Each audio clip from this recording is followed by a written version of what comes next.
5 موقعیتی که علیرغم خواسته شما برای تحویل دارو، دکتر داروساز ممکنه بهتون جواب نه بده. توی این ویدیو می‌خوایم این 5 مورد رو با هم دیگه بررسی کنیم. مورد اول زمانی هست که شما دارو رو برای فرد دیگه می‌خواین. به طور مثال میاین داروخونه میگین برای مادرم، برای پدر، همسر، فرزند اینا دارو می‌خوام بگیرم. توی این زمانا خیلی وقتا که درخواست غیر منطقی باشه، به خصوص داروی خواب آور باشه، داروی اعصاب باشه، دارویی که محدودیت توی تحویل دارن، این زمانا ما مجبوریم بگیم نه. مگر اینکه دارویی باشه که همچین محدودیتی نداشته باشه و بعد بتونیم با بیمار تماس بگیریم، یعنی به فرد بگم باش تماس بگیر، باش صحبت کنم و بتونم طبق شرایطش راهنماییش کنم که اصلا آیا اون دارو رو ادامه بده، آیا نیازه که به پزشکش دوباره مراجعه کنه یا نه و اینکه به چه میزان باید بهش تحویل داده بشه. موقعیت بعدی زمانی هست که بیمار میاد داروخونه میگه که من میخوام دوز بیشتر مصرف کنم. به طور مثال ازش میپرسیم چه دارویی مصرف میکردی؟ دوزش چند بوده؟ میگه یادم نمیاد، دوز بیشترشو بده.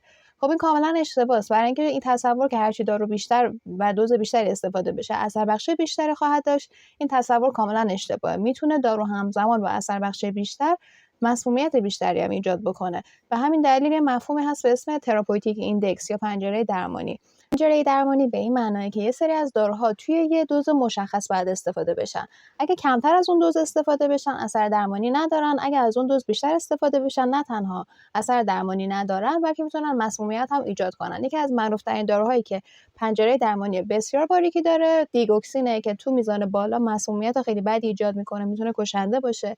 یا به طور مثال خیلی وقتا شده که میان داروخونه بعد در مورد ویتامین ها همچین فکری میکنن که مثلا قبلا فلان ویتامین رو برای بیماری استفاده کردم، به طور مثال ویتامین آ برای اسهال بچه به صورت آمپول برای پرلش تحویل داده میشه برای بچه‌های سن پایین، حتی نوزادها، که برای اسهال واقعا موثر بوده و مادر میاد میگه که مثلا قبلا خوب بهش اثر کرده الان میخوام همون رو دوباره استفاده کنم. این الان دوز بیشتر نیست، همون داروه، اما قضیه اینه که ویتامین آ یک ویتامین محلول در چربیه، میتونه داخل بدن ذخیره بشه و زیاد از حد اون هم میتونه مسمومیت ایجاد کنه. یعنی در واقع ویتامین ها شمشیر دولبن، هم کمشون به ضرر بدنه هم زیادشون به ضرر بدنه. ضرر زیاد از حدشون بیشتره به خاطر اینکه بیرون کشیدن یک دارو از بدن خیلی سخت‌تره تا وارد کردنش به بدن. رسیدیم به مورد سوم، گرفتن داروهای بدون نسخه. این دردسریه که تقریبا بیشتر از همه ما تو داروخونه باش روبرو هستیم. اونم به خاطر اینکه نمیتونیم مردم رو توجیه کنیم که عزیز دل من این داروها نیاز به نسخه دارن، شما باید دوباره بری پزشکتو ببینی. خیلی وقتا متاسفانه به خاطر شرایط اقتصادی بهونه میارن که مثلا هر سری بعد انقدر ویزیت بدم که بخوام برم دکتر رو ببینم، خب این داروها رو بعد تا آخر عمر مصرف بکنم.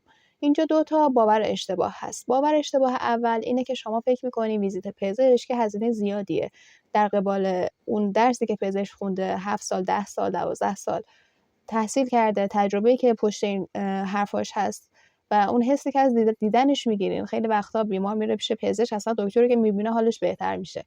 یه همچین چیزایی رو که کنار هم بذارین می‌بینین که هزینه‌ای نیست که بخواین براش بهونه تراشی بکنین و نخواین برین پزشکتون رو ببینین.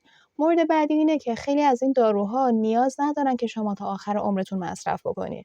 یعنی این باور اشتباه هست که خب این دارو رو برام نوشته، منم بیمارم اصلا خوب نمیشه، پس به خاطر همین من برم خودسر تمدیدش بکنم. خیلی وقتا ما شکایتی داشتیم از سمت پزشکا از این بابت که میگن برای چی رفتی خودسر داروتو تمدید کردی؟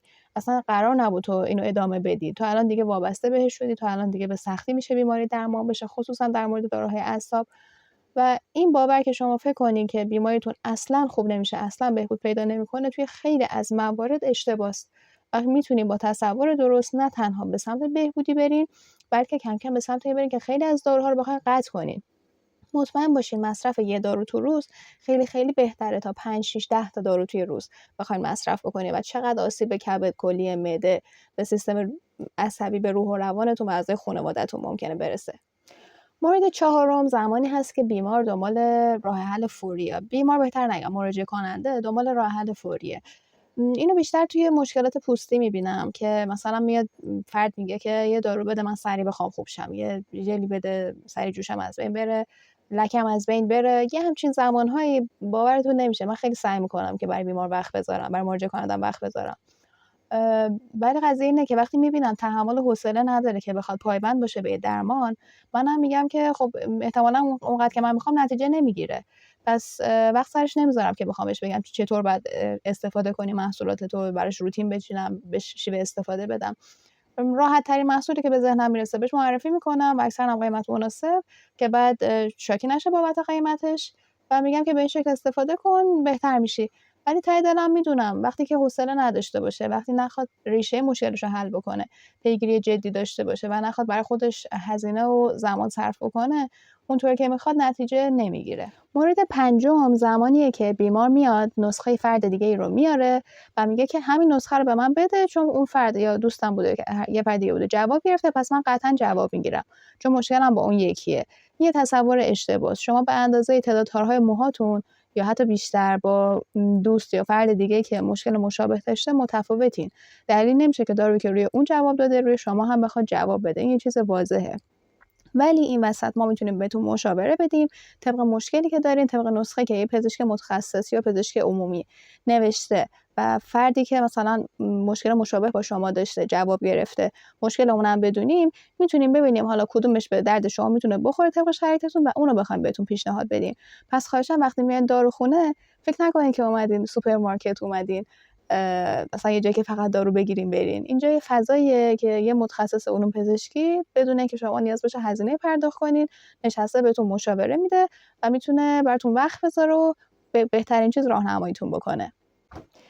من سعی کردم بیشترین چیزایی که توی داروخونه باش مواجه میشم و مجبورم بگم نه اینجا باهاتون در اشتراک بذارم. البته که الان که سال 1404 به خاطر کمبود شیر خشک، کمبود خیلی از داروها، خیلی وقتا داروخونه مجبور میشه که یا تحویل نده یا بگه نه، بگه قانون اجازه نمیده، یا دارو کمه به مقدار محدود توزیع بکنه و جاهای دیگه هم مجبور بشیم نبگیم. ولی اینا به صورت کلی بودن که هر ساله هر روز باشون در تماسیم. یه دید درست، یه ذهنیت درست میتونه باعث بشه که شما مشکلتون رو بخواید توی داروخونه حل بکنید.